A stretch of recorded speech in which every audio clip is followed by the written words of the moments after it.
SC. Verma electric current in conductor का numerical 78. A parallel plate capacitor is filled with a dielectric material having resistivity rho and dielectric constant K. The capacitor is charged and disconnected from the charging source. The capacitor is slowly discharged through the dielectric, so that the time constant of the discharge is independent of all geometric parameters like the plate area or separation between the plates. Find the time constant. तो यहाँ पे जो capacitor है इसमें dielectric material fill किया हुआ है जिसका डाइलेक्ट्रिक कांस्टेंट के होगा और उसी मटेरियल की रेजिस्टिविटी रो होगी। कैपेसिटेंस सी है और दो सेपरेशन बिटवीन प्लेट्स डी लिखा है हमने। और इस कंडीशन में जब चार्ज किया डिस्चार्ज किया तो जो भी टाइम कांस्टेंट होता है, टाइम कांस्टेंट मतलब चार्जिंग अगर करते हैं तो मैक्सिमम चार्जिंग की 63% और डिस्चार्ज होता है तो 37% वो डिस्चार्ज होने के लिए जो टाइम लगता है उस टाइम को बोलते हैं टाइम कांस्टेंट। और वो टाइम कांस्टेंट की अभी तक जो इक्वेशन की टाइम कांस्टेंट को लिखा है हमने R इंटू सी। अब ये R डिपेंड होता है, R की इक्वेशन क्या है, R होता है R इज इक्वल टू रो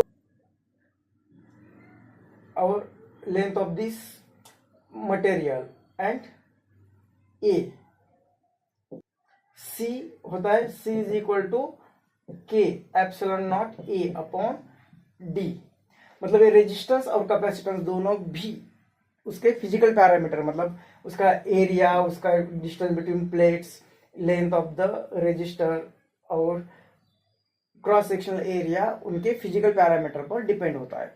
लेकिन हमें क्वेश्चन में कहा कि टाउ तो फाइंड करना है लेकिन बताना है कि ये टाउ जो R और C पर है वो R और C जिस फिजिकल पैरामीटर पर डिपेंड है वो टाउ वहां पे फिजिकल पैरामीटर पर डिपेंड नहीं है, ये हमें शो दैट करना है। मतलब ये टाउ ये इन पैरामीटर पर डिपेंड नहीं होगा। तो यहाँ पे वैल्यू पुट करके देखते हैं। Tau is equal to R की value rho D upon A और C की value K epsilon naught A upon D। तो ये D तो कैंसिल हुआ, A भी कैंसिल हुआ, तो टाउ की वैल्यू कितनी आ गई K एप्सिलॉन नॉट रो। तो ये आ गई टाउ की वैल्यू।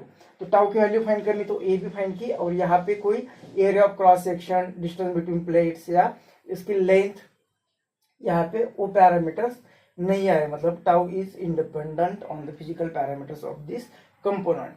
इस क्वेश्चन में D और यहाँ पे D क्यों लिया, तो ये D है सेपरेशन बिटवीन द प्लेट्स। अब जितनी सेपरेशन रहेगा उतना ही इस मटेरियल की लेंथ रहेगी, इसलिए यहाँ पे ये D सेम आ गया।